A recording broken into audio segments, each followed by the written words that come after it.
Hello, my friend.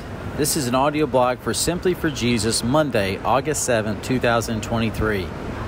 Is anyone up for an all-nighter in New York City? The Greyhound bus pulled into the terminal. I got my text that my transfer was delayed till 4:30 a.m. I was about to enter an unfamiliar world as I got off on the bus. New York City Transit Authority at 1 a.m. on a Monday is not for the faint of heart. It's everything you can imagine, plus double it.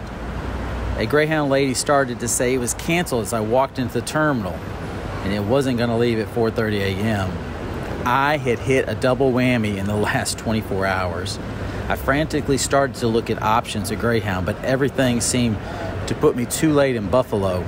I was beginning to understand that maybe Buffalo was not a part of God's plan. Yep, then he showed up. I was standing behind some stanchions for the gate, and he rolled up as Jesus in an electric wheelchair. It was David McQueen. Never in my wildest imagination I thought that this place would become an oasis for my spiritual soul. David and his sweet wife had been stuck in the terminal for a few days. They would not leave until August 8th. David is originally from New York, and they were trying to get back to Phoenix, Arizona. David asked if he could help me. Little did I know, for the next 5 hours, I would listen to this man that loves the Lord with all his heart. God had a plan. After finally finding out that my bus was canceled to Buffalo, I had to make a decision. I had looked at options going directly to Columbus, but needed something to materialize. So I said goodbye to David and Karen and walked out to the streets of New York City. I opened up my Lyft app and coordinated to LaGuardia Avis car rental airport area. Mohammed picked me up and headed towards the airport. He started a conversation. I asked him about the necklace that was hanging off his mirror.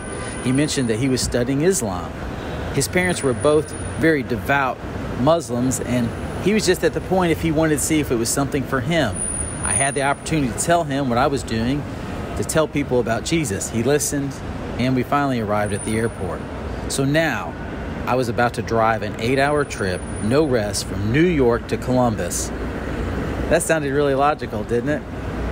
It was my first time driving in New York. It was raining cats and dog, which that really helped my comfort level. The silver lining was I was going in the opposite direction of the traffic. No doubt God's hand was upon me. After getting down the road, my adrenaline started to fade. I called my wife Jo to let her know I was safe and what I was doing. Her great wisdom, she advised me to pull over and take a 30-minute nap. I ended up doing this at least 3 times on my road trip to Columbus. Along the way to rest, I would stop at a place or a rest area, and I would put Christian tracts in stalls.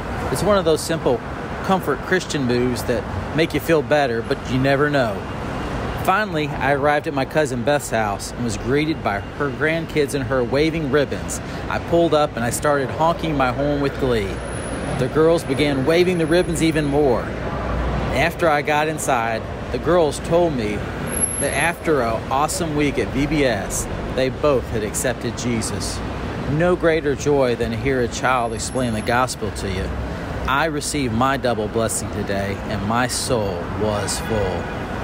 What a fantastic dinner we had, and then it was time to shower and rest. Little did I know that God had a plan for me. He wanted me to get there 5 hours early so I could have true Christian fellowship with my family. Because remember, God has a plan.